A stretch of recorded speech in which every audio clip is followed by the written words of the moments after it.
ఈశ్వరుడు గణేశుడు అని ఇక్కడ మనకి చెప్పడం జరిగింది. ఇకపోతే అనేక వర్ణాలతో గణపతి దర్శనం ఉంది. శుక్లవర్ణం అంటారు, అంటే తెల్లని వర్ణం.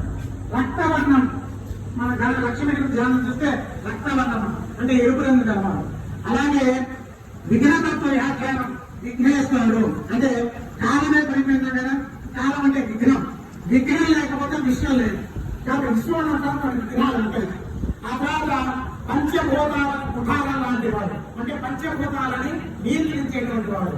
అంతేకాదు వినాయకుడికి ఈశ్వరుడిగా ఆయన తత్వం గణపతిలో ఉంది. అంటే ఈశ్వర తత్వం ఏంటి?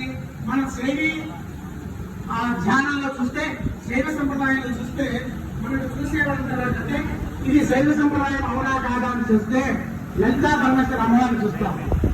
ఏముంటుంది? నెత్తి మీద ఆమెకి కిరీటం మీద చంద్రలేఖ ఉంటుంది. కాబట్టి చంద్రలేఖ,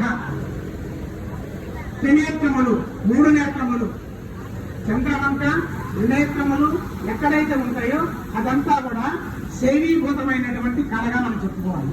విఘ్నేశ్వరుడు కూడా ఆయనటువంటి చంద్రకళ ఉన్నది. ఈయన కూడా త్రినేత్రుడు, 3 కళ్ళు ఉన్నాయి.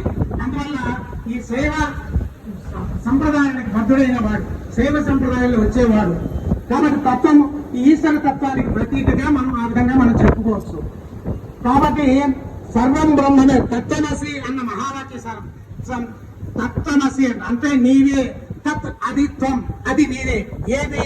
ఈ సమస్త బ్రహ్మాండము తత్ ఏదైతే ఉన్నదో అది త్వం నీవే. అంటే సమస్త భూత విశ్వములో ఏదైతే ఉన్నదో అదంతా కూడా నీలో కూడా ఉంది కాబట్టి అది నీవే అని చెప్పేటువంటి తత్వమసి అనేటువంటి మహావాక్యము అంటారు. అంటే వేదములలో మహావాక్యాలు తత్వమసి అనేటువంటి ఇటువంటి వాక్యాలని మహావాక్యములు అంటారు. ఇటువంటి మహావాక్యాలుగా వీటిని చెప్పడం జరిగింది.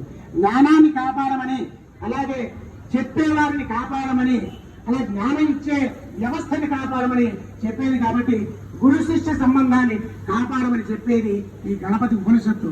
సర్వదేవాత్మకుడు వరదమూర్తి అయినటువంటి గణపతి. ఇకపోతే జ్ఞానం, బలం, ఐశ్వర్యం గణపతిని ఆరాధించడం వల్ల కలుగుతాయి. జ్ఞానం వస్తుంది, బలం వస్తుంది, ఐశ్వర్యం వస్తుంది. ఇవి విఘ్నేశ్వర యొక్క ఆరాధన వల్ల కలిగేటువంటి ఫలితాలు. గకారము జ్ఞానము, నకారము ఆనందము. గకార పూర్ణ రూపం కాబట్టి గకారము జ్ఞానము, నకారము ఆనందము. అంటే జ్ఞానానందమయం దేవం, జ్ఞానము ఆనందము కలిగినటువంటి వాడు కాబట్టి ఈయన. కాబట్టి అటువంటి అర్థ విచారంతో మంత్రాన్ని ఉపాసన చేయడమే నిజమైనటువంటి అంటే